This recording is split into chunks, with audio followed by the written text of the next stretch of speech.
The blessing of being a happy mother. Each one of us want to be happy always. But it seems like utopia, an imaginary situation which will never come in our lives. And moms are one of those who are never satisfied with themselves or what they are doing. And that is the biggest reason of their unhappiness. I have also gone through it, and so I'm going to share three combination of thoughts and actions which will help you feel satisfied, and that is the biggest determinant of happiness. Number 1, ignore. We hear a lot of stuff all during the day, most of which is negative, and make us think how incapable, rude, bad, disrespectful, or irresponsible we are. Before all that stuff starts to bother us, ask yourself a question. Is it really true about me? You know who knows the best about you? That is you. You know what is right and wrong within you.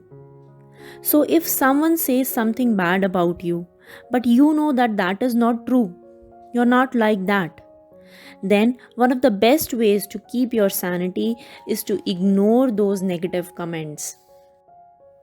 Yes, it is not the best course of action every time, but many times it saves you from the heart palpitations and increased anxiety.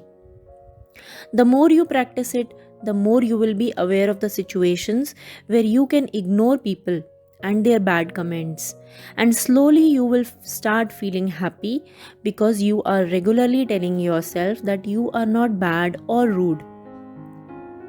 Number 2, organized. Many of us are educated and are well aware of how things are planned and then executed as per the plan. We also know how work can be simplified.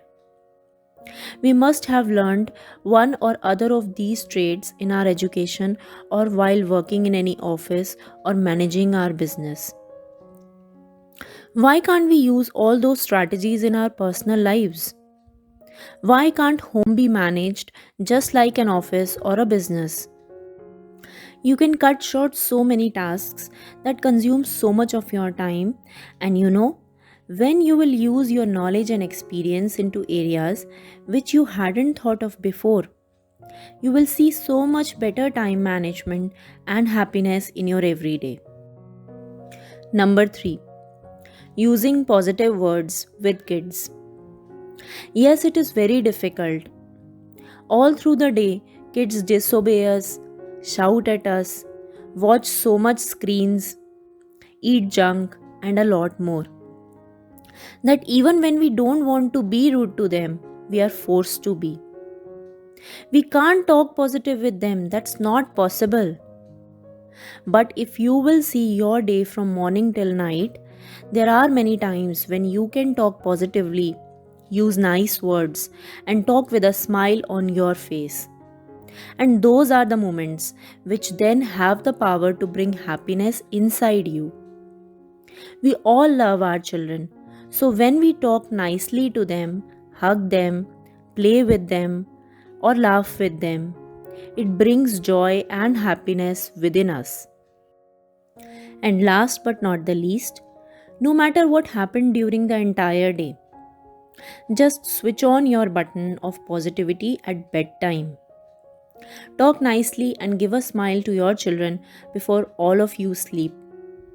Because if you will feed happiness and love to them and to yourself just before sleep, then the next day will also start with happiness and love.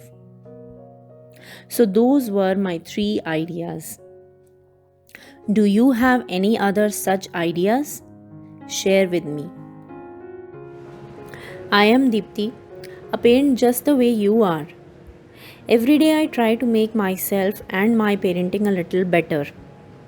If you also want to join me, then please subscribe to my channel Journey of Positive Parenting, and let's support each other in our parenting. Thank you.